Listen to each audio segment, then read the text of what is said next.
கொடு. வாடா என் மகனே அன்னை என பதவி கொடு.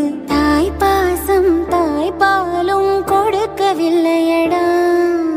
என் மாறில் நீ தூங்க கிடைக்கவில்லையடா.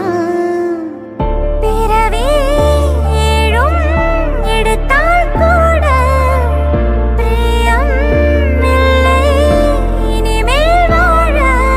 சித்திரனே செந்தமிழே வார்த்தைகளில் வா வா என் உயிரே மீண்டும் ஒரு ஜனனம் கொடு.